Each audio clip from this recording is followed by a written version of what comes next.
নমস্কার, আমি আজকের গল্পের কথক রূপম। প্রথমেই গল্প শুরু করার আগে আপনাদের থেকে কয়েক সেকেন্ড চেয়ে নিচ্ছি। আমরা আজকে চিত্তদাদুর গল্প চ্যানেলের পক্ষ থেকে আপনাদের জন্য একটি সারপ্রাইজ গিফটের আয়োজন করেছি। আমাদের চ্যানেলে জুলাই এবং আগস্ট মাসে যে কটি গল্প বেরোবে তার প্রতিটি গল্প থেকে 2টি করে প্রশ্ন সেই গল্পের ডেসক্রিপশন বক্সে আপনাদের জন্য দেয়া থাকবে। আপনারা ইমেল অ্যাড্রেস সহ প্রতিটি প্রশ্নের উত্তর গল্পের কমেন্ট বক্সে জানান। মাসের শেষে আমরা 3 জনকে বেছে নেব লাকি ভিউয়ার হিসেবে। আপনাদের যদি কোনো প্রশ্ন থাকে আপনারা আমাদের কমেন্ট করে জানাতে পারেন। শুরু হচ্ছে আজকের গল্প, তারানাথ তান্ত্রিক ও অমরত্বের পিশাচ।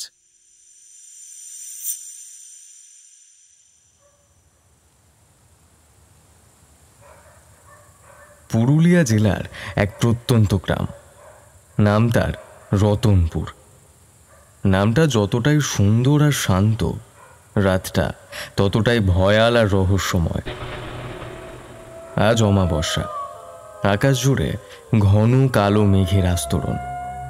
যেন প্রকৃতি নিজেই আজ আলোর সমস্ত চিহ্ন মুছে ফেলতে বদ্ধপরিকর। একটি তারারও দেখা নেই, চাঁদের তো প্রশ্নই ওঠে না।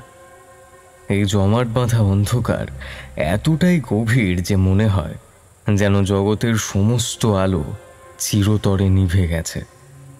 গ্রামের পরিচিত পথঘাট ছেড়ে আরো গভীরে, যেখানে মানুষ দিনের বেলাতেও যেতে ভয় পায়, যেখানে সূর্যের আলো কদাচিৎ প্রবেশ করে, সেখানেই এক প্রাচীন অদেখা শ্মশান।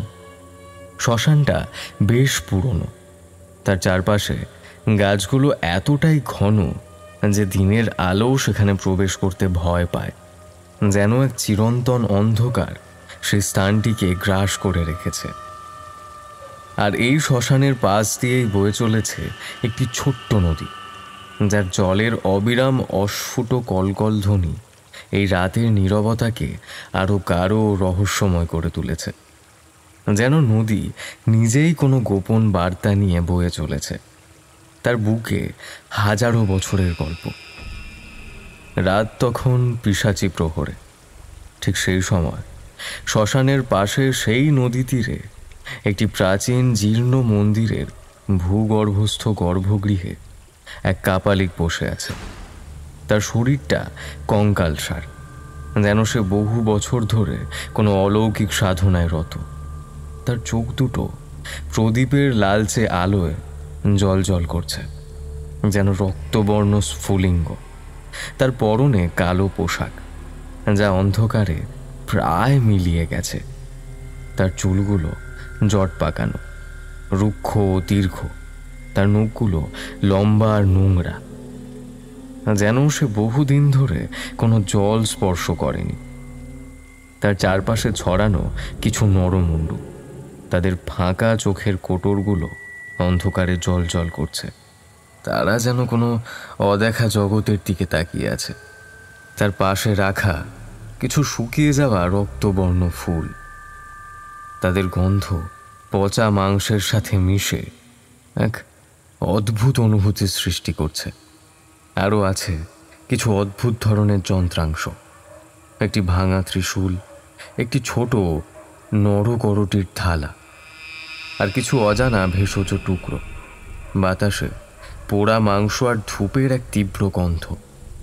তার সাথে মিশে আছে ভেষজের উগ্র সুবাস, যা ঘরের পরিবেশকে আরো রহস্যময় করে তুলেছে, এক অশুভ আবহের জন্ম দিয়েছে। কাপালিক তার অন্তিম প্রস্তুতি নিচ্ছে। তার মুখে এক ধরনের কুটিল হাসি, যা এই অন্ধকার রাতেও স্পষ্ট দেখা যাচ্ছে। তার চোখগুলো ছিল অস্থির, কিন্তু মুখে এক ধরনের চাপা বিজয়ীর ভাব, যেন সে কোনো মহৎ লক্ষ্য অর্জনের দ্বার প্রান্তে দাঁড়িয়ে আছে। এই ঘন অন্ধকার আর ভয়ঙ্কর পরিবেশের মাঝে এক নারী হেঁটে চলেছেন সেই শ্মশানের দিকে। বছর 35-এর সেই নারীর পরনে সাধারণ সুতির শাড়ি, যা কাদামাটিতে নোংরা হয়ে গেছে। কিন্তু তার চুলগুলো উস্কো খুস্কো, মুখে ক্লান্তির ছাপ স্পষ্ট। তার চোখ দুটো লাল, যেন সে বহু রাত ঘুমায়নি। কিন্তু তার দৃষ্টিতে এক ধরনের তীব্র জেদ, এক অদম্য সংকল্পের আগুন জ্বলছে। তার হাতে শক্ত করে ধরা একটি ছোট্ট উষ্ণ শরীর।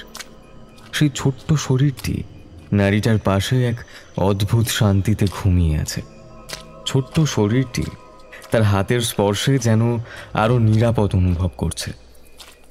সে তাকে রাত আসার আগে এমন কিছু খাইয়ে দিয়েছিল যাতে সে গভীর ঘুমে আচ্ছন্ন থাকে, তার যাত্রায় কোনো শব্দ না করে, কোনো বাধা না দেয়।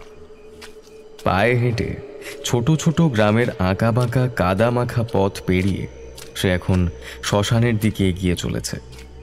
প্রতিটি পদক্ষেপে তার ভারী ক্লান্ত পা কাদায় ডুবে যাচ্ছে, কিন্তু তার মনে এক অদম্য সংকল্পের আগুন জ্বলছে। তার হাতে একটা ছোট্ট পুঁটলা, যার ভেতরে কাপালিকের নির্দেশ অনুযায়ী কিছু বিশেষ উপাচারের সামগ্রী রয়েছে। তার বুকের গভীরে যে তীব্র বাসনা, যে অব্যক্ত বেদনা, তার জন্য কোনো মূল্য নেই। সে ছুটে চলেছে এক নতুন আশার সন্ধানে। তার মনে কেবল একটাই চিন্তা, অজানা এক ভবিষ্যৎ, যা তাকে এই ভয়ঙ্কর রাতে, এই ভয়ঙ্কর স্থানে টেনে এনেছে। আর কত দূর? রাত বাড়ছে, তোর এই ঘুমই আমাকে এগিয়ে নিয়ে যাচ্ছে।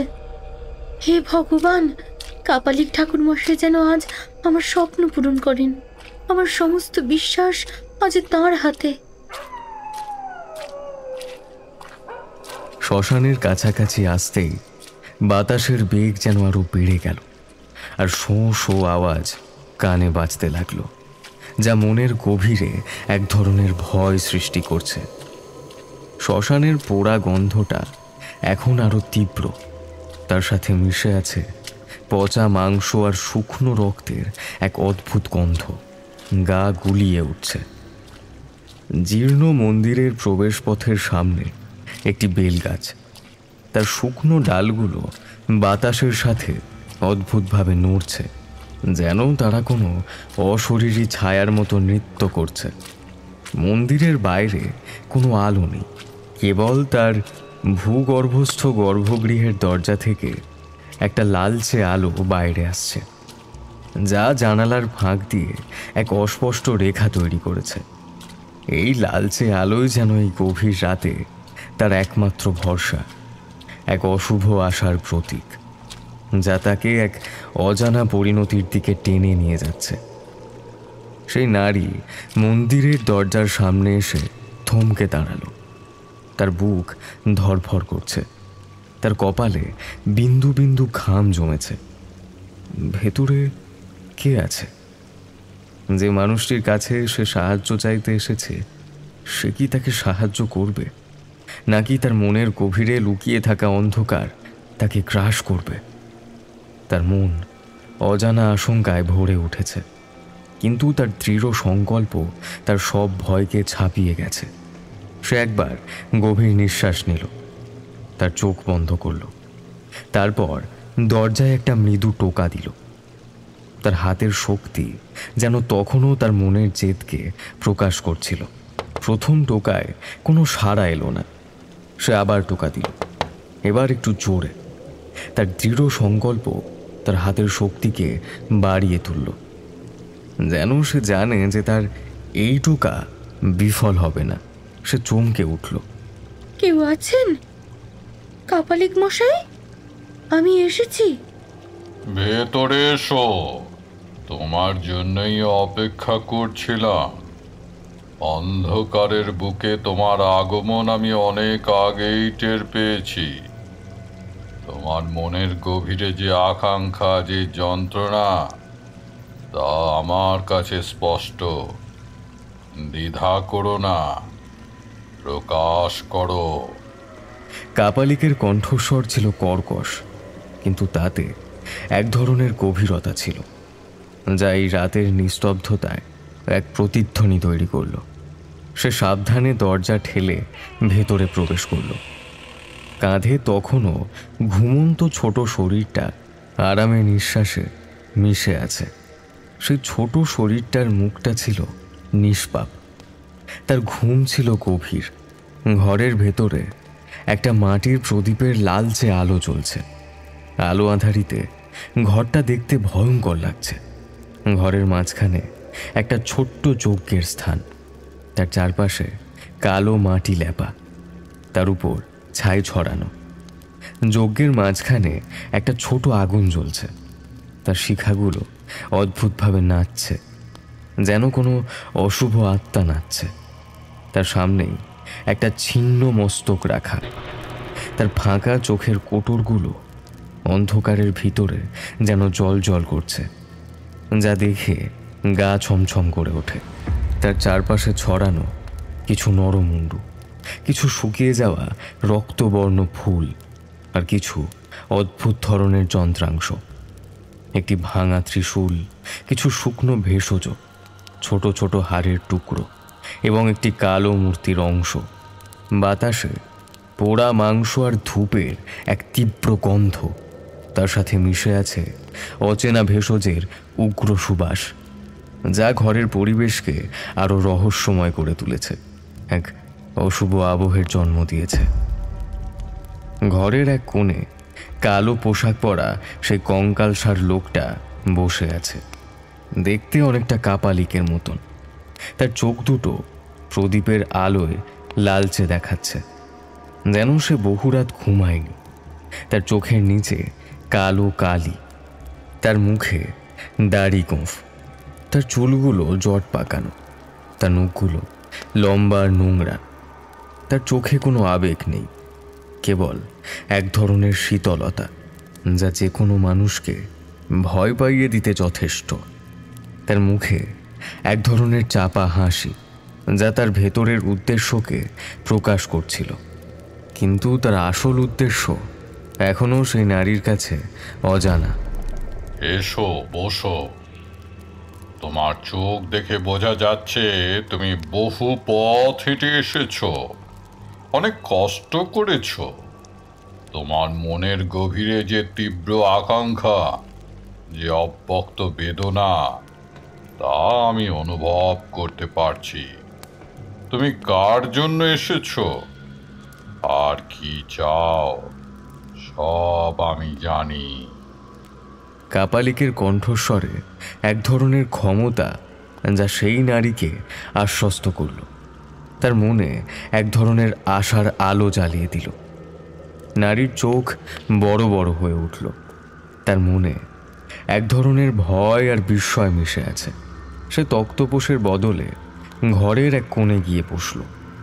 তার কাঁধে তখনও ঘুমন্ত ছোট্ট শরীরটি, তার শরীর কাঁপছে সামান্য, কিন্তু তার মন যেন এক নতুন আশার দিকে তাকিয়ে আছে। আপনি আপনি আপনি কিভাবে জানলেন? আমি তো কিছু বলিনি। এটা তো অলৌকিক। আপনি কি সত্যি ভগবান? আমার কাছে জগতের কোনো ঘটনাই অজানা থাকে না। বাতাস আমাকে খবর দেয়, নদী আমাকে পথ দেখায়, আর পৃথিবীর স্পন্দন আমাকে সব কিছু জানিয়ে দেয়। তোমার মনের গভীরে যে তীব্র আকাঙ্ক্ষা, যা তোমাকে এখানে টেনে এনেছে, তা আমি অনুভব করতে পারছি। তুমি কি সেই জিনিসগুলো এনেছো যা আমি তোমাকে আনতে বলেছিলাম? তার কণ্ঠস্বরে এক ধরনের দৃঢ়তা, যা নারীর মনে কোনো প্রশ্ন তোলার সুযোগ দিল না। সে দীর্ঘশ্বাস ফেলল, তার চোখ জলে ভরে উঠল, কিন্তু সে তার চোখ মুছল না। সে কাপালিকের দিকে তাকালো, তার চোখে এক ধরনের আকুল আশা। তার সমস্ত ভরসা যেন এই মানুষটির উপর নিবদ্ধ। এই মানুষটি হয়তো তার একমাত্র ভরসা, তার মুক্তির একমাত্র পথ। হ্যাঁ ঠাকুরমশাই, আমি সব কিছু এনেছি। আপনি যা যা বলেছিলেন তার একটিও বাদ পড়েনি। অনেক কষ্ট করে এগুলো জোগাড় করেছি। সে কাঁধের পুঁটলিটা সাবধানে খুলল। পুঁটলিটা খুলতেই একটা অদ্ভুত গন্ধ বেরিয়ে এলো, যা শুকনো পাতার আর কোনো পচা জিনিসের মিশ্রণ। তার সাথে মিশে আছে রক্তের এক অস্পষ্ট গন্ধ। ভেতর থেকে সে একে একে জিনিসগুলো বের করে কাপালিকের সামনে রাখল। তার হাত কাঁপছে, কিন্তু সে থামছে না। প্রথমে বের করলো একটি কালো মুরগির পালক, রক্তে মাখা, তার উপর শুকিয়ে যাওয়া রক্তের চিহ্ন। তারপর একটি সদ্য মৃত ব্যাঙের চোখ, যা এখনো জল করছে, যেন প্রাণ ফিরে পেতে চাইছে। এরপর একটা ছোট শিশি, যার ভেতরে কিছু অজানা ঘন তরল পদার্থ, যা দেখে মনে হলো কোনো পশুর রক্ত। তারপর কিছু কালো রঙের সুতো, যা দেখতে চুল বা পশুর লোমের মতো। তার উপর একটা শুকনো লতার পাতা, তার সাথে কিছু শুকনো ফুলের পাপড়ি, আর সব শেষে একটা ছোট্ট কাপড়ের টুকরো। তার উপর স্পষ্টভাবে কোনো মানুষের নাম লেখা আছে বলে মনে হলো। প্রতিটি জিনিসই ছিল স্বাভাবিক এবং ভয়ঙ্কর, যা সাধারণ মানুষ দেখলে ভয় পিছিয়ে যাবে।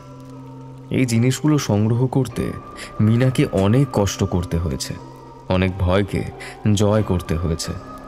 অনেক রাত সে ঘুমায়নি। তার সমস্ত চেষ্টা ছিল একটি অজানা আশার জন্য। খুব ভালো, তুমি আমার আদেশ পালন করেছ। এই জিনিসগুলোই যথেষ্ট। এখন তুমি আমার পাশে বসো। ওকে সাবধানে এই বেদির উপর শুইয়ে দাও। এই যজ্ঞ শুরু হবে। এই যজ্ঞের আগুন তোমার মনের আকাঙ্ক্ষাকে আরো বাড়িয়ে তুলবে আর তোমার উদ্দেশ্য পূরণ নিশ্চিত করবে।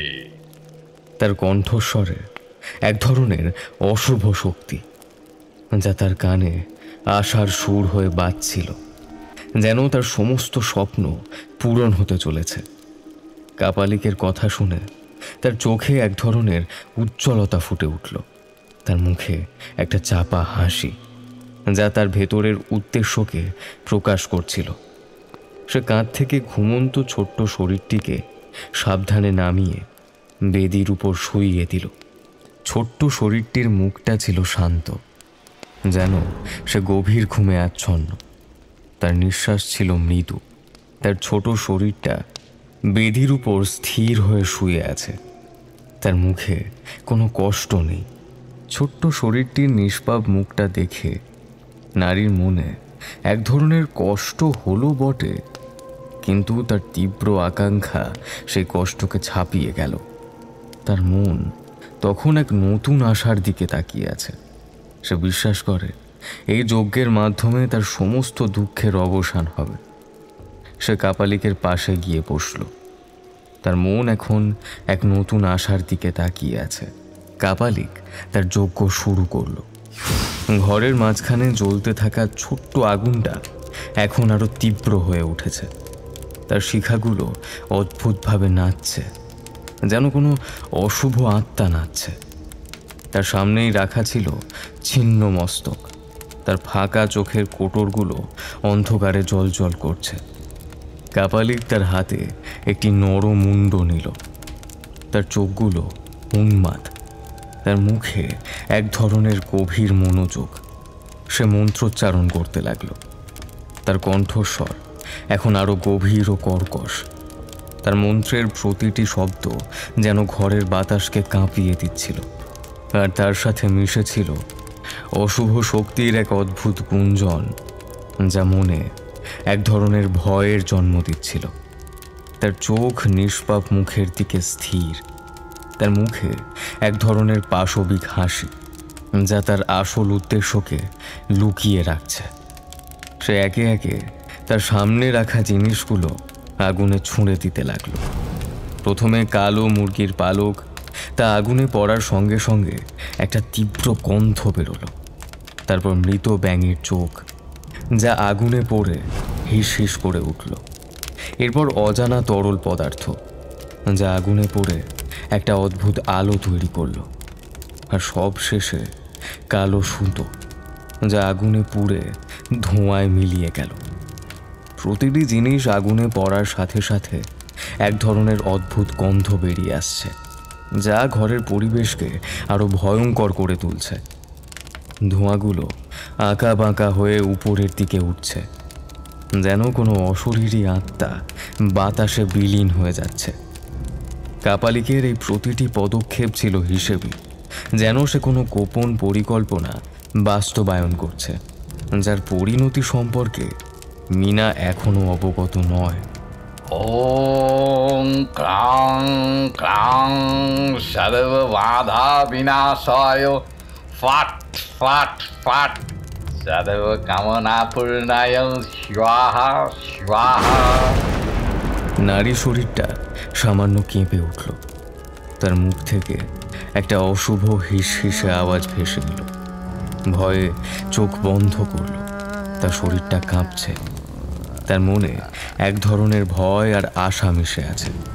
সে বিশ্বাস করে এই যজ্ঞের মাধ্যমে তার সমস্ত দুঃখের অবসান হবে, কিন্তু তার মনে একটা চাপা আতঙ্ক, যেন সে জানে না কি হতে চলেছে, কিসের জন্য এই কম্পন, এই অদ্ভুত আওয়াজ। কাপালিকের মুখে তখন এক বীভৎস হাসি। সে জানে তার শিকার তার হাতের মুঠোয়। এই যজ্ঞের মাধ্যমে সে শুধু নারীকে ঠকাচ্ছে না, সে নিজের এক বৃহত্তর উদ্দেশ্য সাধন করছে। তার নিষ্পাপ জীবনই হবে তার সেই অদেখা লক্ষ্যের চাবিকাঠি। নারী তখনও জানে না তার আকাঙ্ক্ষা তাকে এক ভয়ঙ্কর পাপের দিকে ঠেলে দিচ্ছে। এই রাতের গভীরে এক নিষ্পাপ শিশুর এক অজানা পরিণতি হতে চলেছে। কাপালিকের চোখ শিশুর দিকে স্থির, তার মুখে এক ধরনের পাশবিক উল্লাস। সে জানে এই মুহূর্তের জন্য সে বহু বছর ধরে অপেক্ষা করেছে। এই যজ্ঞ শেষ হলে তার সমস্ত আকাঙ্ক্ষা পূরণ হবে। তার অদেখা লক্ষ্যটি আজ সফল হতে চলেছে। সে তার হাত ধীরে ধীরে শিশুটার দিকে বাড়ালো। তার চোখগুলো জল জল করছে।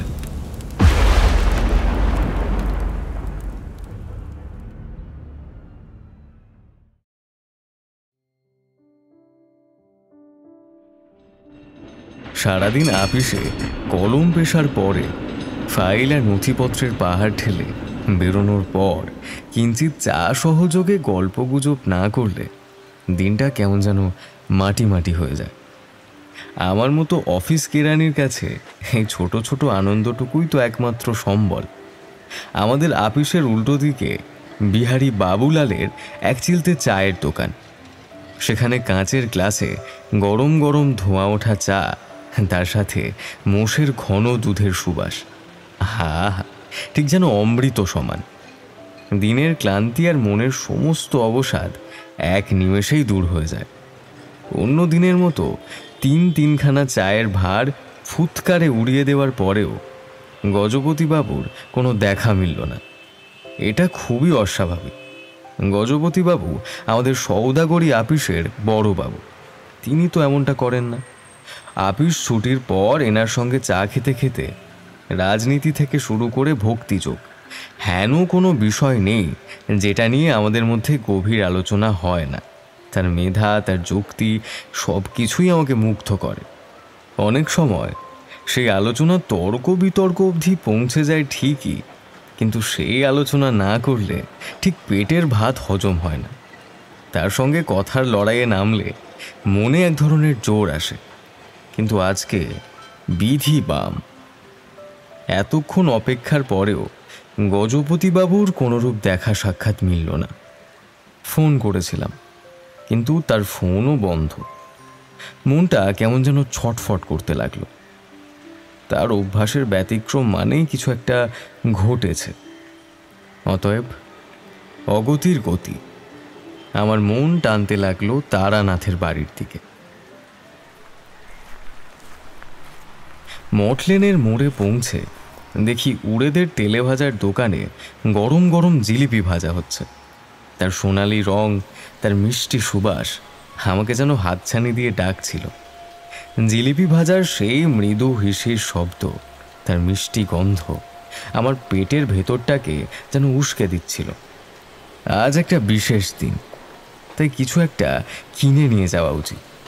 ভাবলাম তারানাথ ঠাকুরমশাইও এই বাদলার দিনে হয়তো কিছু একটা মুখে দিতে চাইবেন, তাই 1 সের জিলিপি কিনলাম। তার নরম রসালো স্বাদটা কল্পনা করতেই মুখে জল এসে গেল। আর তারানাথের প্রিয় পাসিংসো সিগারেটের একখানি প্যাকেটও কিনে ফেললাম। এই জিনিসগুলো হাতে নিয়ে মঠ লেনের ভেতরের সরু গলিটা ধরে তারানাথের বাড়ির দিকে এগিয়ে গেলাম। বৃষ্টির ছাঁট তখনও হালকাভাবে পড়ছিল, কিন্তু আমার মনে এক ধরনের উত্তেজনা। তারানাথের বাড়ি পৌঁছে কড়া নাড়া দিতেই কিছুক্ষণের মধ্যেই দরজা খুলে গেল।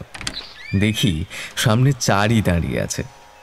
সে দেখতে বেশ সরল, তার মুখে সবসময় একটা হাসি লেগে থাকে। তার চোখগুলো যেন তার সরলতা প্রকাশ করে। তার মুখে একগাল হাসি, আমাকে দেখেই যেন সে খুশি হয়েছে। আরে কাকা বাবুজি, আসুন আসুন, ভিতরে আসুন, কতদিন পর এলেন। আমি চারির হাতে জিলিপির চাঙারিটা ধরিয়ে দিয়ে বললাম। তার হাতের স্পর্শে চাঙারিটা কিছুটা দুলছিল। ঠাকুরমশাই কোথায়? তিনি ভালো আছেন তো? আজ তো বেশ বৃষ্টি হচ্ছে, তাই ভাবলাম এসে একবার দেখা করে যাই। বাবা ভিতরেই আছেন, আপনি ভিতরে আসুন। আজ সারাদিনই তিনি ঘরে বসে আছেন। আমি চটি খুলে ঘরের ভিতরে ঢুকলাম। ঘরের মধ্যে প্রবেশ করতেই একেবারে হতবম্ব হয়ে গেলাম। দেখি স্বয়ং কিশোরী সেন সেখানে এসে বসে আছে। সে আমার মতোই একজন অফিস কেরানি এবং তারানাথের গল্পের একজন নিয়মিত শ্রোতা। তাকে দেখে আমি বেশ অবাক হলাম, কারণ সে আমার মতোই কোনো পূর্ব পরিকল্পনা ছাড়াই চলে এসেছে। তার মুখে এক ধরনের হাসি, যেন সে আমাকে আগে থেকেই আশা করেছিল। আমাকে খানিকটা বিস্মিত হতে দেখে সে হাসল। আরে বিভূতি যে, এসো হে, তোমার জন্যই তো বসে আছি, জানতাম তুমি আসবেই। কিশোরীর কথা শুনে আমি অবাক। সে কিভাবে জানলো যে আমি আসব? আমার তো আসবার কোনো কথা ছিল না। আমি তো গজপতি বাবুর জন্য অপেক্ষা করছিলাম। তার মানে কি কোনো অলৌকিক ক্ষমতায় এসেছি? কিশোরী, তুমি কিভাবে জানলে যে আমি আসব? আমার তো আসবার কোনো কথা ছিল না। তা তুমি আজকাল ঠাকুরমশায়ের দেখা দেখি তন্ত্র সাধনা শুরু করলে নাকি? ভবিষ্যৎ দেখতে পাও নাকি? কিশোরী জবাবে হাসল। তার মুখে এক ধরনের আত্মবিশ্বাসের হাসি। কি যে বলো বিভূতি, এই সামান্য ব্যাপারের জন্য কি আর মন্ত্রতন্ত্র জানতে হয়? ওসব আমাদের ঠাকুর মশাইয়ের কম্য। এই যে দেখো, বাইরে এমন বাদলা করেছে, ঝমঝম বৃষ্টি, ঠান্ডা বাতাস, যাকে বলে একেবারে আড্ডার খাস মেজাজ। সেখানে কিশোরী আর বিভূতি না এসে যাবে কোথায়? এমন বাদলা দিনই তো ঠাকুরমশাইয়ের গল্প থুড়ি সত্যি ঘটনাগুলো জমে। তিনি তো এমন আবহাওয়ায় গল্প বলতে ভালোবাসেন। কি ভুল বললাম নাকি? কিশোরীর কথা যে একেবারে ভুল নয় সেটা আমি বেশ ভালো করেই জানি। তারানাথের মেজাজটাই এমন। এমন বাদলার দিনে চা আর ফুলুরি নিয়ে তার কাছে গল্প শুনতে বসা সে এক অদ্ভুত অভিজ্ঞতা।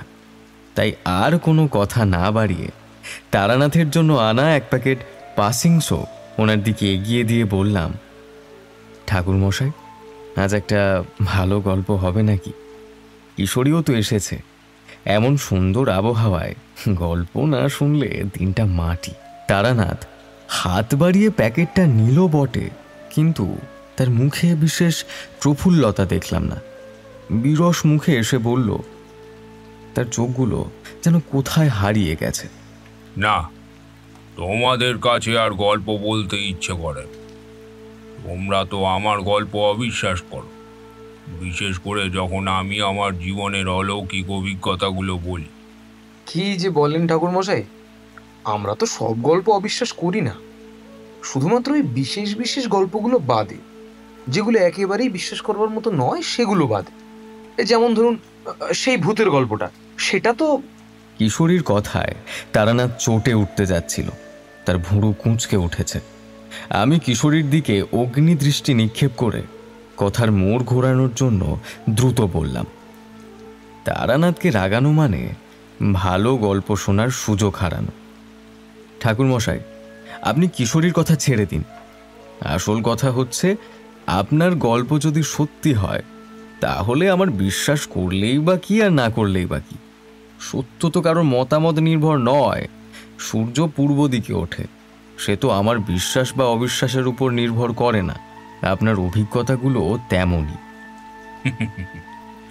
ঠিকই বলেছ বিভূতি। আমার গল্প তোমাদের বিশ্বাস বা অবিশ্বাসের ওপর নির্ভর করে না। সত্য তো তার নিজের পথেই চলে। বেশ, গল্প নিশ্চয়ই হবে।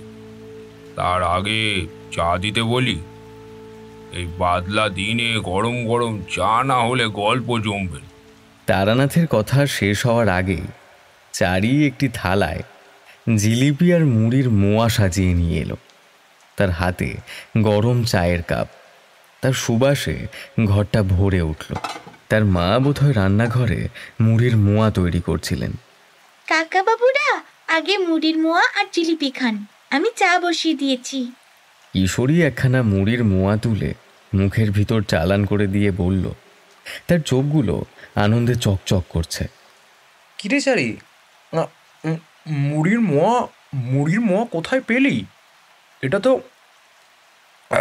তো দারুণ স্বাদ হয়েছে। কোথায় পাবো?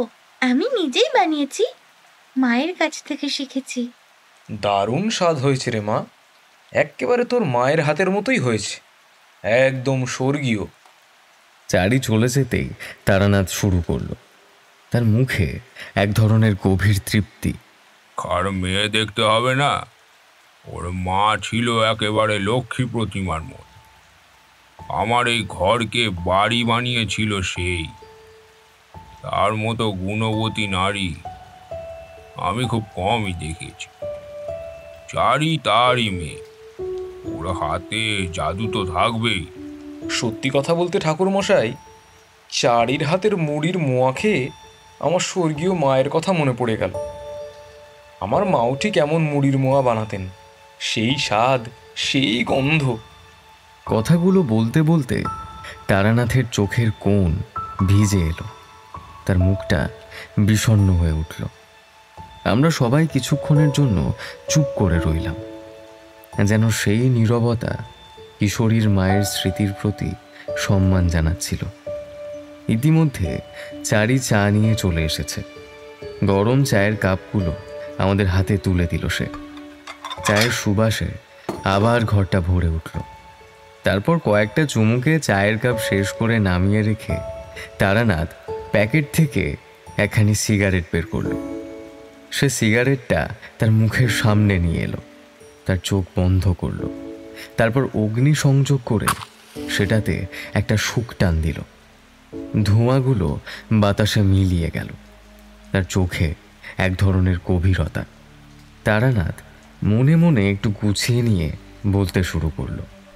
তার কণ্ঠস্বরে এক ধরনের দৃঢ়তা, যা প্রমাণ করছিল যে সে এবার এক নতুন রহস্যের দরজা খুলবে। আমরা সবাই প্রস্তুত। যোগিনী মধুসুন্দরী দেবীর সেই কৃপা লাভের পর বহুকাল আমি হাঁটা পথে অনেক জায়গায় ঘুরেছি। আমার জীবনটা তখন এক যাযাবরের মতো ছিল। হাতে একটা লাঠি, কাঁধে একটা ঝোলা, আর মনে এক অদম্য কৌতূহল।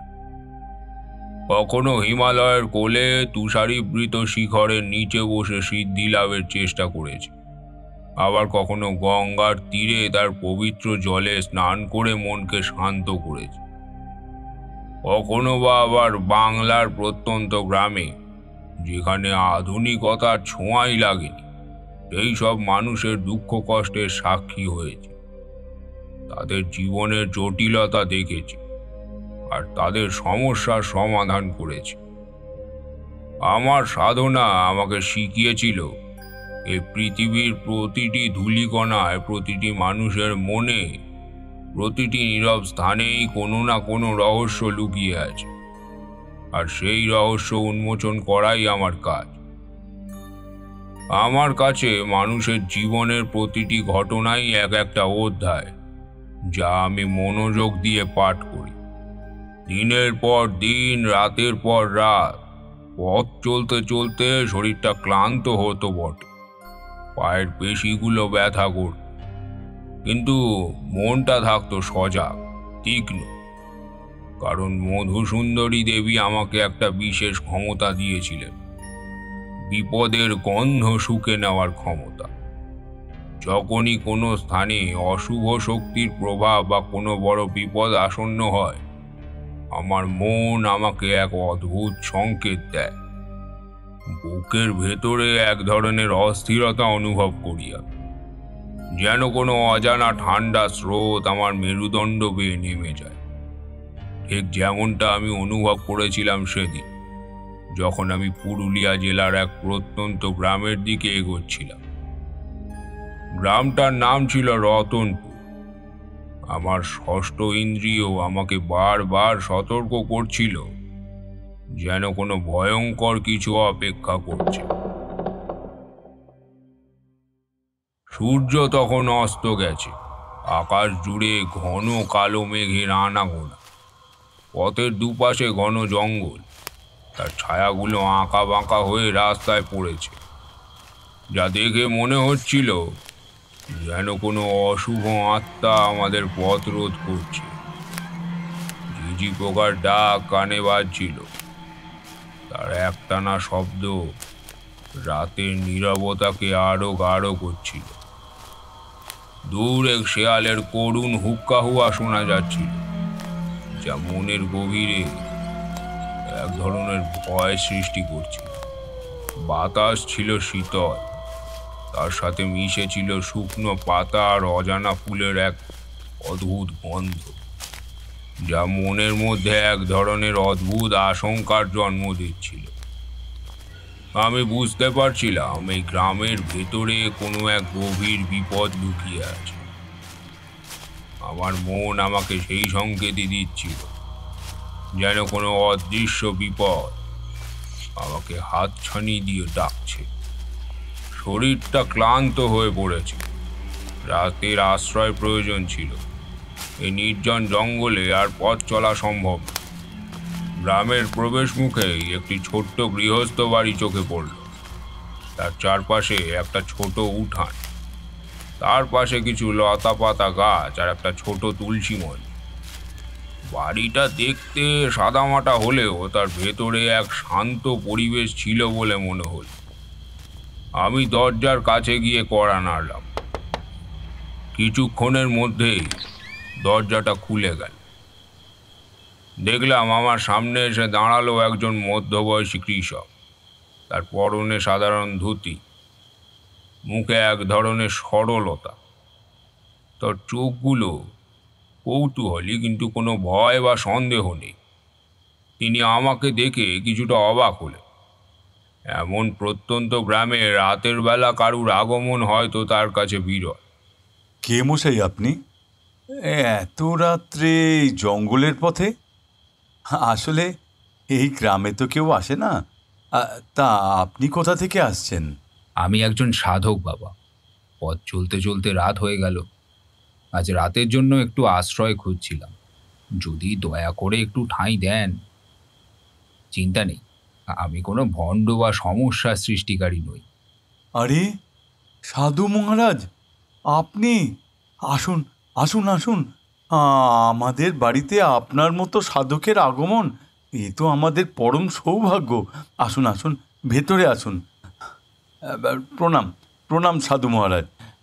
আমার নাম হরিপদ, আর ইনি হচ্ছেন আমার স্ত্রী বিমলা। হরিপদর স্ত্রী বিমলা দরজার আড়াল থেকে বেরিয়ে এলেন। তার মুখে এক ধরনের সরলতা, তার চোখে এক ধরনের ভক্তি।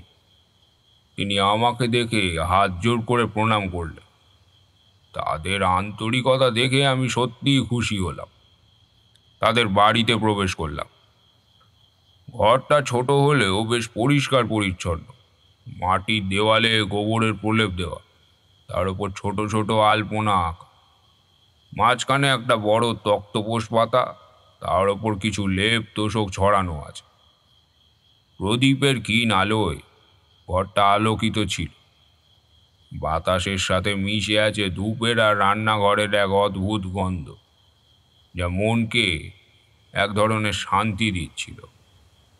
বিমলা আমার জন্য একটা নতুন মাটির পাত্রে জল এনে দিলেন, আর হরিপদ আমাকে বসার জন্য একটা মাদুর পেতে দিলে। তার এই আন্তরিকতা আমাকে আরও একবার মুগ্ধ করল। আপনাদের এই গ্রামে আমি আজ প্রথম এলাম বাবা। গ্রামটা বেশ দেখতে সুন্দর, শান্ত, কিন্তু আমার মন কেন যেন বলছে এই গ্রামটায় অশুভ কিছু ঘটছে। কোনো এক অদৃশ্য ছায়া যেন এই গ্রামকে গ্রাস করেছে। কি আর বলবো ঠাকুরমশাই, আমাদের গ্রাম আগে খুবই শান্ত ছিল। আমরা সবাই খুবই শান্তিতে বাস করতাম। কিন্তু গত কয়েক মাস ধরে একটা একটা অদ্ভুত সমস্যা চলছে। আমাদের গ্রামের 3খানি 10 বছরের অনূর্ধ্বা মেয়ে নিখোঁজ হয়ে গেছে। তাদের কোনো খোঁজ নেই। গ্রামের সবাই ভয়েতে কুঁকড়ে আছে। হরিপদর কথা শুনে আমার বুকের ভেতরে সেই অস্থিরতা আরও তীব্র হলো। যে আমার মন যে সংকেত দিচ্ছিল তা সত্যি। এই গ্রামে সত্যি কোনো এক অশুভ শক্তি কাজ করছে, যা নিষ্পাপ শিশুদের জীবন গ্রাস করছে। নিখোঁজ? কতদিন ধরে নিখোঁজ? পুলিশকে খবর দিয়েছেন? তাদের মা বাবা কি কোনো খোঁজ পেয়েছে? হ্যাঁ ঠাকুরমশাই, প্রথম মেয়েটা নিখোঁজ হয়েছিল মাসখানেক আগে। তার নাম ছিল তুলসী। তার বাবা মা এখনো তার জন্য কাঁদে। তারপর 15 দিন আগে হিরণময়ী নিখোঁজ হলো, আর গত সপ্তাহে নিখোঁজ হলো লক্ষ্মী। সবাই ওই 10 বছরের নিচে, নিষ্পাপ শিশু। হ্যাঁ, পুলিশ এসেছিল বটে, অনেক খোঁজাখুঁজিও করেছে, কিন্তু কোনো খোঁজ পায়নি। তারা বলছে হয়তো কোথাও চলে গেছে বা কোনো বন্য জন্তুর হাতে পড়েছে।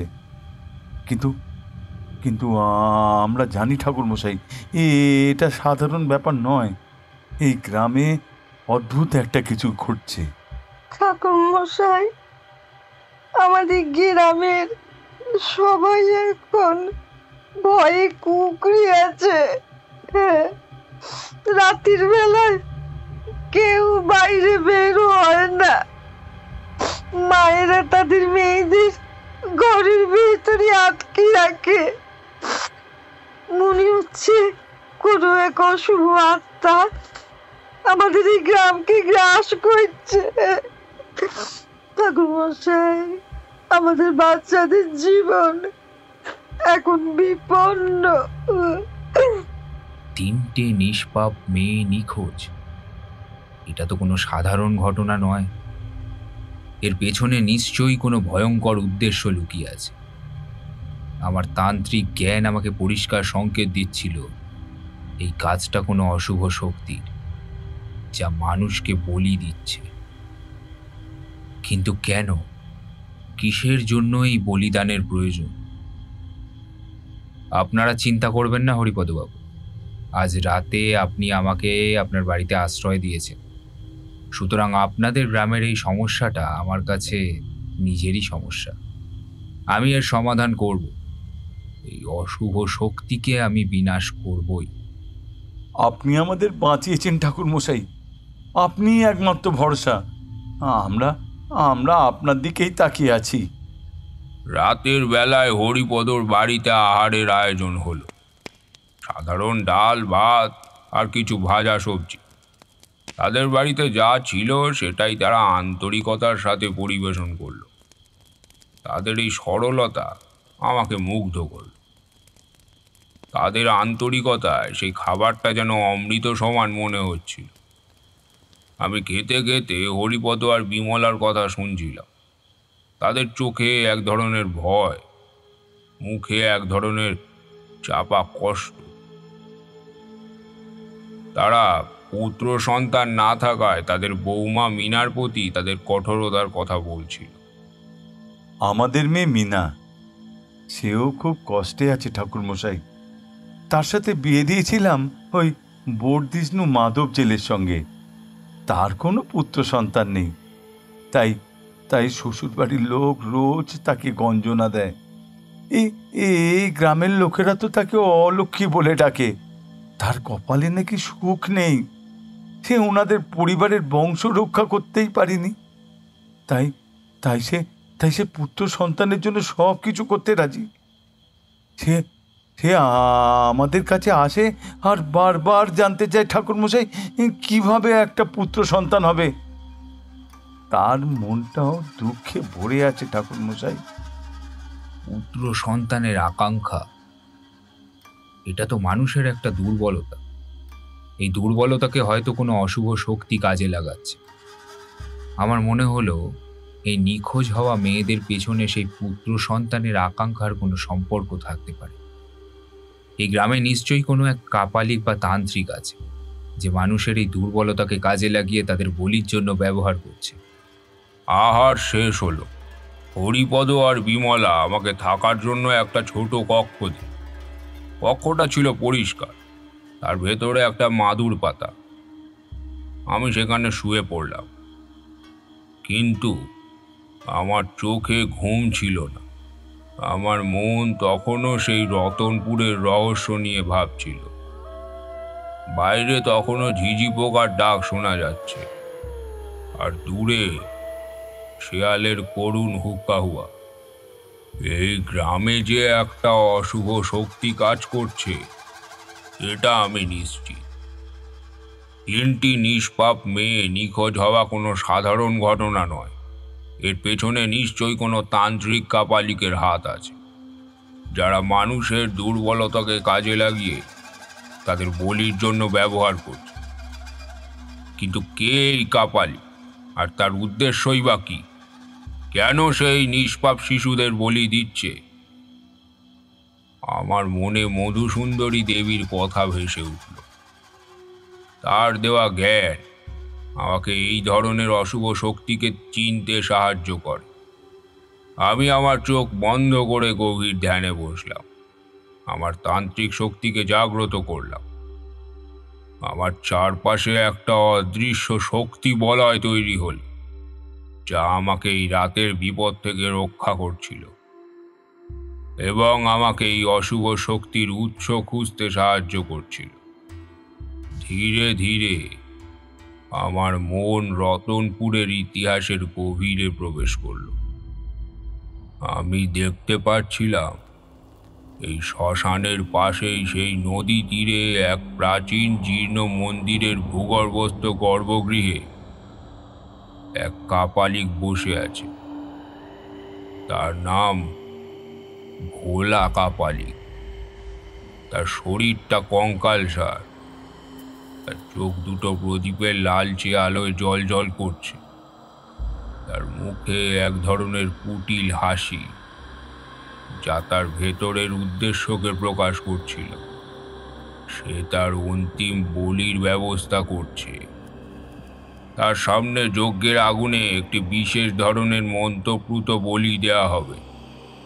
কিন্তু সেই বলি কে হবে? তার নিজের 13 বছরের মেয়ে? না, তার জন্য সে এক অন্য শিকার খুঁজেছে, একটি নিষ্পাপ শিশু। তার চোখে এক ধরনের পাশবিক উল্লাস দেখতে পেলাম। আমি আরও দেখলাম মাধব জেলের স্ত্রী মিনা, তার কাঁধে ঘুমন্ত রমা সাবধানে সেই শ্মশানের দিকে এগিয়ে চলেছে। তার মুখে এক ধরনের আশা, আর তার চোখে এক ধরনের যন্ত্রণা। সে বিশ্বাস করে এই কাপালিক তাকে পুত্র সন্তান দিতে পারবে, তার বংশ রক্ষা করতে পারবে। সে রমাকে নিয়ে কাপালিকের সামনে এসে দাঁড়ালো। কাপালিক তাকে পুত্র সন্তানের আশ্বাস দিল, আর তাকে কিছু বিশেষ উপাচারের সামগ্রী আনতে বলল। সে রমাকে বেদির ওপর শুইয়ে দিল, আর তারপর কাপালিক যজ্ঞ শুরু করল। আমি ঠিক বুঝতে পারছিলাম যে ওই রমা নামক বাচ্চা মেয়েটিকেই বলি দেওয়া হবে। ওই নিষ্পাপ মেয়েটার জীবন কেড়ে নেওয়া হবে। আমার মনটা দুঃখে ভরে উঠল। আমি এই ঘটনা ঘটতে দিতে পারি না। এই অশুভ শক্তিকে আমাকে রুখতেই হবে। আমি জানি এই ধরনের কাজ বন্ধ না হলে এই গ্রামের আরো অনেক নিষ্পাপ শিশুর জীবন বিপন্ন হবে। আমি চোখ খুললাম, আমার কপাল থেকে ঘাম ঝরছে। আমি দ্রুত উঠে বসলাম, আমার হাতে লাঠি আর মনে এক অদম্য সংকল্প।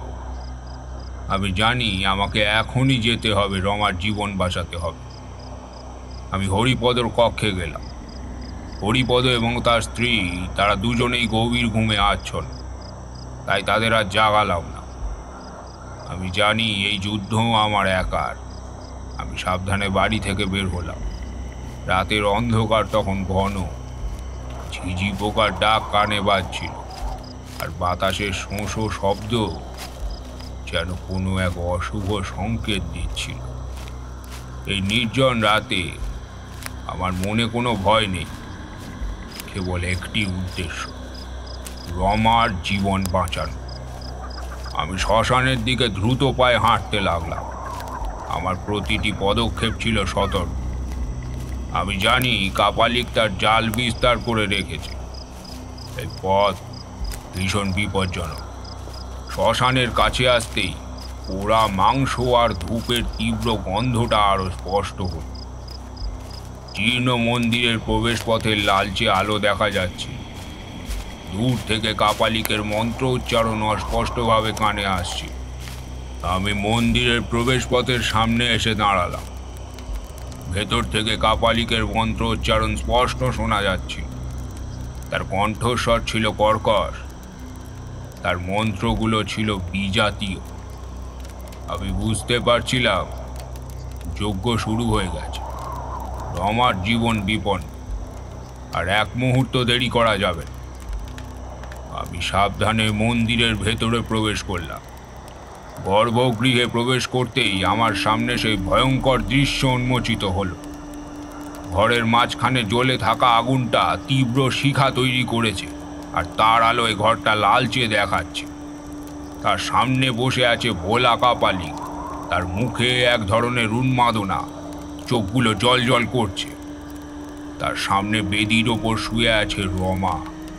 তার শরীরটা নির্জীব, মুখটা ফ্যাকাশে।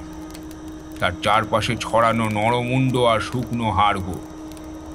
মিনা এক কোণে বসে ভয়ে কাঁপছে। তার মুখে এক ধরনের হতাশা, আর চোখ দুটো ভয়ে বড় বড় হয়ে উঠেছে। এ যেন এই দৃশ্যের ভয়াবহতা সহ্য করতে পারছে। কাপালিক, থামো। তোমার এই অপকর্ম আমি সফল হতে দেব না। এই নিষ্পাপ শিশুর জীবন তুমি কেড়ে নিতে পারবে না। এ তুই আমার সাধনায় বাধা দিতে এসেছিস? এই যজ্ঞ শেষ হলেই আমি অমরত্ব লাভ করব। আমার ক্ষমতা অজেয় হবে। আমাকে কেউ আটকাতে পারবে না। কেন এসেছিস এখানে? আমি তারানাথ তান্ত্রিক। আমি তোমাকে বশ করতে এসেছি কাপালিক। তোমার এই অশুভ শক্তি আমি বিনাশ করব। রমার জীবন আমি রক্ষা করব। তোমার পাপের ফল তোমাকে পেতেই হবে।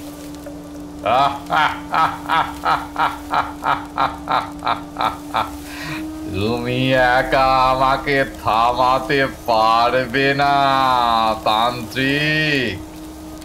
এই শ্মশান আমার ক্ষমতা, এই রমা আমার বলি। এই যজ্ঞ শেষ হলেই আমি অজেয় হব। এই গ্রামের সমস্ত মানুষ আমার হাতের মুঠোয় থাকবে। আমি কাপালিকের দিকে এগিয়ে গেলাম। আমার তান্ত্রিক শক্তি তখন জাগ্রত। আমি জানি এইবার এক কঠিন সংগ্রাম শুরু হবে, যা আমার জীবনের অন্যতম কঠিন যুদ্ধ। আমার হাতে রুদ্রাক্ষের মালা, তার শক্তি আমার প্রতিটি অঙ্গে ছড়িয়ে পড়ছে। আমি আমার মনকে শান্ত করলাম। আমার সমস্ত শক্তি এখন এই সাধনার উপর নিবদ্ধ। আমি আমার তান্ত্রিক মন্ত্র জপ করতে শুরু করলাম। আমার প্রতিটি মন্ত্রের সাথে সাথে ঘরের বাতাস যেন কেঁপে উঠল। যেন কোনো অদৃশ্য শক্তি ঘরের প্রতিটি কোণে ঘুরে বেড়াচ্ছে। আমার চারপাশে একটা বলয় তৈরি হলো, যা আমাকে কাপালিকের প্রভাব থেকে রক্ষা করছিল। আমি আমার চোখ বন্ধ করে মন্ত্র জপ করতে লাগলাম। আমার সমস্ত শক্তি এখন এই সাধনার ওপর নিবদ্ধ। ওং হ্রিং ক্রিং শ্রিং সর্বশত্রু বিনাশায় ফট ফট স্বাহা। ওং ক্রাং ক্রাং ক্রাং সর্ববাধা প্রশমনি হুং ফট স্বাহা। ওং হুং ফট স্বাহা। হঠাৎ দেখলাম কাপালিকের শরীরটা ছটফট করতে লাগলো। সে হাত পা ছুটতে শুরু করল। তার মুখ থেকে এক অদ্ভুত অশুভ শব্দ বেরিয়ে আসছিল, যা কোনো মানুষের গলার আওয়াজ ছিল না। সে ছিল তার ক্রোধের বিকট চিৎকার। চিৎকারটা এতটাই ভয়ঙ্কর ছিল যেন মনে হলো আমার কানের পর্দা ফেটে যাবে। ঘরের জিনিসপত্র নড়তে শুরু করলো। দরজা খুলে গেল, কাঁচের জিনিস ভাঙার শব্দ হতে লাগলো। মিনা ভয়ে সিটিয়ে আছে, তার চোখে আতঙ্ক। সে তার মেয়েকে জড়িয়ে ধরে ভয়ে কাঁপছে। ছাড়ো, ছাড়ো আমাকে, আমি যাব না। এই যজ্ঞ আমার, আমার অমরত্ব। আমি তোমাদের কাউকেই ছাড়বো না। আমি প্রতিশোধ নেব। যাও, বেরিয়ে যাও। তোমার স্থান এখানে নয়। তুমি পরাজিত। তুমি এই নিষ্পাপ আত্মাকে স্পর্শ করতে পারবে না। আমার মন্ত্রের শক্তি তোমাকে বিনাশ করবে। তোমার পাপের ফল তোমাকে পেতেই হবে। আমার মন্ত্র উচ্চারণ আরো তীব্র হলো। আমার চোখ থেকে এক ধরনের আগুন বেরোচ্ছিল, যা কাপালিকের অশুভ শক্তিকে গ্রাস করতে চাই। তারপর দেখলাম কাপালিকের শরীরটা হঠাৎ করেই যেন স্থির হয়ে গেল। তার মুখ থেকে এক তীব্র যন্ত্রণা কাতরা আর্তনাদ বেরিয়ে এলো, যা পুরো ঘরটাকে কাঁপিয়ে দিল। তার সাথে মিশে ছিল অমানুষিক একটি চিৎকারের শব্দ। আর্তনাদটা এতটাই ভয়ঙ্কর ছিল, মনে হলো যেন কোনো অশরীরী আত্মা তার শরীর থেকে ছিঁড়ে বেরিয়ে যাচ্ছে। তার উপস্থিতি যেন বাতাসে মিশে বিলীন হয়ে যাচ্ছে। তারপরেই দেখলাম কাপালিকের মুখ থেকে একটা কালো ধোঁয়া বেরিয়ে এলো, যা বাতাসে মিলিয়ে গেল। তার সাথে মিশে ছিল এক ধরনের পচা গন্ধ, অনেকটা পোড়া মাংসের। কালো ধোঁয়াটা মিলিয়ে যেতেই ঘরের পরিবেশ শান্ত হল। বাতাসের চাপ কমে গেল। কাপালিকের শরীরটা ধীরে ধীরে শুকিয়ে গেল। তার চোখ দুটো শূন্য হয়ে এলো। তার সমস্ত শক্তি যেন এক নিমিষে চলে গেল। সে লুটিয়ে পড়ল পাথরের মেঝেতে। তার নিথর দেহটা আর কাপালিকের নয়। কাপালিকের নিথর দেহটা শুটকি মাছের মতো শুকিয়ে গেছে। তার মুখে এক ধরনের ভয়াবহতা, যেন মৃত্যুর পরেও তার পাপের ছায়া তাকে ঘিরে রেখেছে। তার সমস্ত ক্ষমতা শেষ হয়ে গেছে। সে এখন একটা সাধারণ মৃতদেহ। হ্যাঁ, কাজটা শেষ হলো। কাপালিক পরাজিত হয়েছে। অশুভ শক্তি বিনাশ হয়েছে। রমার শরীরটা স্বাভাবিক হয়ে এসেছে। তার মুখে একটা শান্ত ভাব ফুটে উঠেছে। সে যেন গভীর ঘুমে আচ্ছন্ন। আমি তার কপাল ছুঁলাম। তার শরীরের তাপ স্বাভাবিক। তার নিঃশ্বাস ছিল শান্ত। সে এখন নিরাপদ। তার নিষ্পাপ মুখটা দেখে আমার মনটা শান্তিতে ভরে উঠল। আপনি আমার মেয়েকে বাঁচিয়েছেন ঠাকুর মশাই। আপনি আমাদের পরিবারের জীবন বাঁচিয়েছেন। আপনি দেবতা। আমি আপনার কাছে চিরকৃতজ্ঞ থাকব। আমার রমা বেঁচে গেছে। আমি দেবতা নই রে মেয়ে। আমি কেবল সত্যের পথে চলি। আর আমার সাধনা আমাকে সাহায্য করে সত্যকে উন্মোচন করতে। আপনি আপনার মেয়েকে সুস্থ করে তুলুন, তার যত্ন নিন। তার এই অসুস্থতা কাটানোর জন্য আমি কিছু মন্ত্রপুত জল দেব, সেগুলো তাকে নিয়মিত পান করাবে। আমি কাপালিকের এই আস্তানা থেকে বেরিয়ে এলাম। বাইরে তখন নতুন সূর্য উঠেছে। রতনপুরের আকাশ সোনালি আলোয় ঝলমল করছে। গ্রামের বাতাস পরিষ্কার, পাখির কিচিরমিচির শোনা যাচ্ছে, ফুলগুলো সতেজ হয়ে উঠেছে। রমার জীবন রক্ষা পেয়েছে, অশুভ শক্তি পরাজিত হয়েছে, আর তার সত্য উন্মোচিত হয়েছে। সব মিলিয়ে আমার মনটা শান্তিতে ভরে উঠল। যাক, আমার সাধনা তাহলে সফল হয়েছে।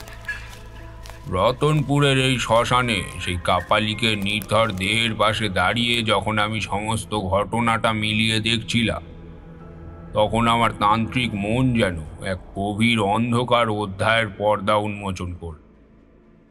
তোমরা তো জানো, আমার সাধনা কেবল অশুভ শক্তিকে বশ করানো, মানুষের মনের গভীরে লুকিয়ে থাকা পাপ আর কুটিলতাকে উন্মোচন করাও বটে। এই কাপালিক ভোলা আর হীরালালের মায়ের এই ষড়যন্ত্রের জাল এতটাই সুচিন্তিত আর ভয়ঙ্কর ছিল যে তার গোড়া থেকে না দেখলে কিছুই বোঝা যেত না। এখন আমি তোমাদের সেই আসল মতলবটা বলবো, যা আমি আমার ধ্যানে, আমার জ্ঞান দিয়ে পরিষ্কার দেখতে পেয়েছি।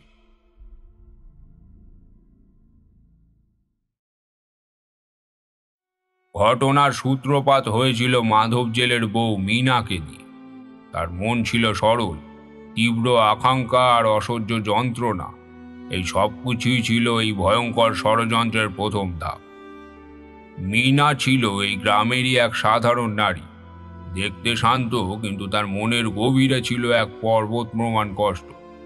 তার শ্বশুর বাড়ি থেকে প্রতিদিন প্রতি মুহূর্তে তাকে তুচ্ছ তাচ্ছিল্য করা হতো। তার একমাত্র অপরাধ, সে পুত্র সন্তানের জন্ম দিতে পারে। শাঁখের আওয়াজে যখন গ্রামের অন্য বাড়িতে পুত্র সন্তানের জন্ম ঘোষণা করা হতো, তখন মিনার কানে কেবল শ্বশুর বাড়ির গঞ্জনা বাজত। অলক্ষী, বংশের প্রদীপ জ্বালাতে পারলি না? হ্যাঁ, এই বংশ তো তোর জন্য শেষ হয়ে যাবে রে। তার শাশুড়ি ছিল আরো কঠিন। তার তীক্ষ্ণ বাক্যগুলো ছিল তীরের মতো, যা প্রতিদিন মিনার বুকে এসে বিঁধত। ওই আর পুত্র মুখ দেখবো রে? হ্যাঁ, এই ডাইনিটা তো একবারে বংশের নাম ঘোচাবে দেখছি। এই অপমান, এই গঞ্জনা দিনের পর দিন মিনার মনকে বিষাক্ত করে তুলেছিল। সে নীরবে সবটা সইত। তার চোখে কেবল জল আসত, কিন্তু সেই জল শুধু দুঃখের ছিল না, ছিল অসহায়ত্বে।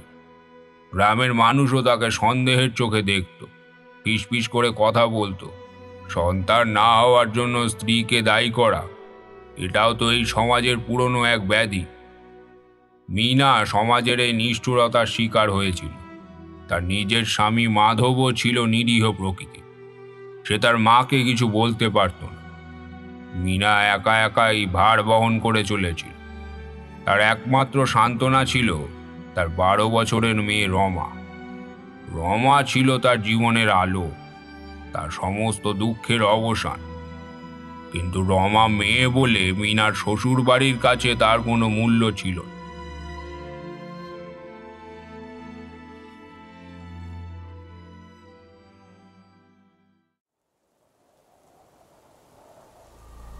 একদিন সেই গঞ্জনা এতটাই অসহ্য হয়ে উঠল যে মিনা আর সইতে পারল। ভরা বর্ষার রাত ছিল সেটা, ঝমঝম করে বৃষ্টি পড়ছিল। সে রাতের অন্ধকারে যখন সবাই ঘুমিয়েছিল, তখন সে চুপি চুপি বাড়ি থেকে বের হল। তার মনে তখন কেবল একটাই চিন্তা, এই জীবন আর সে রাখবে না। সে গ্রামের শেষ প্রান্তে নদীর ধারে, যেখানে গভীর জঙ্গল, সেখানে পৌঁছে গিয়েছিল। তার উদ্দেশ্য ছিল নদীর জলে ঝাঁপ দিয়ে নিজের জীবনের সমস্ত কষ্ট শেষ করে দেওয়া। তার চোখে তখন কোনো ভয় ছিল না, কেবল ছিল মুক্তি পাওয়ার এক তীব্র আকাঙ্ক্ষা। ঠিক সেই মুহূর্তে যখন মিনা নদীর দিকে এক পা বাড়িয়েছিল, তখনই এক অদ্ভুত ছায়া তার সামনে এসে দাঁড়াল। সেই ছিল ভোলা কাপালি। সে হয়তো আগে থেকেই জানতো বা তার তান্ত্রিক সাধনার মাধ্যমে বুঝতে পেরেছিল যে এই রাতে এই নির্জন স্থানে কোনো এক অভাগী নারী তার জীবন শেষ করতে আসছে। সে মিনার সামনে এসে দাঁড়ালো। তার মুখটা অন্ধকারে ঢাকা, কেবল তার চোখ দুটো যেন জল জল করছিল। থামো কন্যা, তোমার জীবন শেষ করার অধিকার তোমার নেই। তোমার ভেতরে যে কষ্ট, যে আকাঙ্ক্ষা, তা আমি অনুভব করতে পারছি। মিনা চমকে উঠল। এই নির্জন রাতে কে তাকে দেখছে? সে ভয়ে কাঁপতে লাগলো, কিন্তু তার মনে এক ধরনের কৌতূহল জাগছিল। কে কে আপনি? আমাকে কেন থামালেন? আমি এই শ্মশানের রক্ষক কন্যা। আমি জানি তোমার দুঃখের কারণ। তুমি পুত্র সন্তান চাও, তাই তো তোমার শ্বশুর বাড়ির গঞ্জনা তোমাকে নিঃশেষ করে দিচ্ছে। আমি জানি তোমার মনে কি চলছে। আমি তোমাকে সাহায্য করতে পারি। মিনা অবাক হয়ে গেল। এই পরিচিত কাপালি কিভাবে তার মনের কথা জানল? তার মনে এক ধরনের ভয় আর আশা মিশে গেল। কাপালিক তার তান্ত্রিক ক্ষমতা ব্যবহার করে মিনার জীবনের সমস্ত ঘটনা বলে দিল। তার কষ্ট, তার অপমান, পুত্র সন্তানের জন্য তার তীব্র আকাঙ্ক্ষা, সব কিছু। মিনা বিশ্বাস করতে বাধ্য। সে কাপালিকের পায়ে লুটিয়ে পড়ল। ঠাকুর মশাই, আপনি দেবতা। আপনি যদি আমার কষ্ট বুঝতে পারেন তাহলে আমাকে পথ দেখান। আমি পুত্র সন্তান চাই। আমি এই গঞ্জনা থেকে মুক্তি চাই। আমি সব কিছু করতে রাজি আছি। কাপালিকের মুখে এক কুটিল হাসি ফুটে উঠল, যা অন্ধকারে মিনা দেখতে পেল না। সে জানে সে তার শিকারকে পেয়ে গেছে। সে মিনার দুর্বলতাকে কাজে লাগাতে পারবে। আমি তোমাকে পুত্র সন্তান দেব কন্যা, কিন্তু তার জন্য তোমাকে এক কঠিন পরীক্ষা দিতে হবে। এক বিশেষ যজ্ঞ করতে হবে। সেই যজ্ঞের জন্য কিছু বিশেষ উপাচারের প্রয়োজন হবে, যা তোমাকে জোগাড় করতে হবে। আর সেই যজ্ঞের অন্তিম পর্বে তোমাকে তোমার কন্যা রমাকে আমার হাতে তুলে দিতে হবে। মিনা এই শেষ কথাটায় চমকে উঠেছিল। রমা আমার একমাত্র মেয়ে? ভয় পাবেন না কন্যা। তোমার কন্যা রমা হবে না সেই বলি। সে হবে এক প্রতীক মাত্র। এই যজ্ঞের মাধ্যমে রমার শরীর শুদ্ধ হবে এবং সেই শুদ্ধ শক্তির প্রভাবে তোমার গর্ভে পুত্র সন্তান জন্ম নেবে। রমার কোনো ক্ষতি হবে না। সে কেবল কিছুক্ষণ ঘুমিয়ে থাকবে। এটা বংশ রক্ষার জন্য এক মহৎ আত্মত্যাগ। মিনা কাপালিকের কথায় বিশ্বাস করেছিল। পুত্র সন্তানের তীব্র আকাঙ্ক্ষা তার সমস্ত বিচার বুদ্ধিকে গ্রাস করেছিল। সে রমার জীবন ঝুঁকিতে ফেলছে না, বরং তার ভবিষ্যৎ সুরক্ষিত করছে, এমনটাই সে ভেবেছিল। কাপালিক তাকে সেই উপাচারের তালিকা দিল আর বলল অমাবস্যার রাতে শ্মশানের মন্দিরে রমাকে নিয়ে আসতে। মিনা রাজি হয়ে গেল। তার চোখে তখন এক নতুন আশার আলো, যা তাকে অন্ধ করে দিয়েছিল। ভোলা কাপালিক ছিল এক নিম্নমার্গের তান্ত্রিক। সে মা শ্মশানকালীর কাছে 13টি নিষ্পাপ কন্যাকে বলি দিয়ে অমরত্ব লাভ করতে চেয়েছিল। এই 13টি বলিদানের পর সে অজেয় হবে, তার কোনো বিনাশ থাকবে না। রমা ছিল তার ত্রয়োদশ বলি। 12টি বলি সে ইতিমধ্যেই সম্পন্ন করেছে। রমা ছিল তার শেষ বলু, যা তার অমরত্বের পথ খুলে দিত। আমার তান্ত্রিক জ্ঞান আর মধুসুন্দরী দেবীর কৃপা আমাকে এই বিপদ থেকে রক্ষা করেছে। আমি জানি এই পৃথিবীতে আরো অনেক অদেখা শক্তি লুকিয়ে আছে যা মানুষকে বিভ্রান্ত করতে পারে, কিন্তু যতক্ষণ আমি আছি ততক্ষণ আমি সত্যের পথে চলব আর মানুষের জীবনকে অশুভ শক্তি থেকে রক্ষা করব। আমার এই সাধনা শুধু নিজের জন্য নয়, মানব জাতির কল্যাণের জন্য।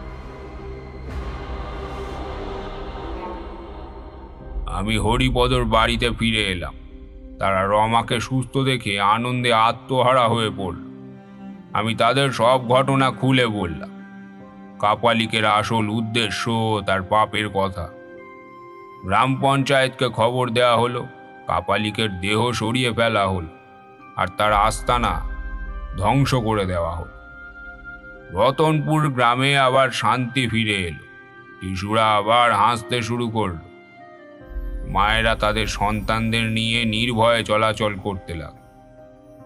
আমার কাজ এবার শেষ হয়েছে, তাই আমি রতনপুর থেকে বিদায় নিলাম। আমার ঝোলা কাঁধে, লাঠি হাতে আমি আবার নতুন পথে চললাম। আমার তান্ত্রিক যাত্রা অবিরাম। এই পৃথিবীর প্রতিটি কোণে, প্রতিটি মানুষের জীবনে, প্রতিটি রহস্যের গভীরে সত্যকে উন্মোচন করাই আমার কাজ। আর আমি জানি আমার এই পথ চলা কখনো শেষ হবে না।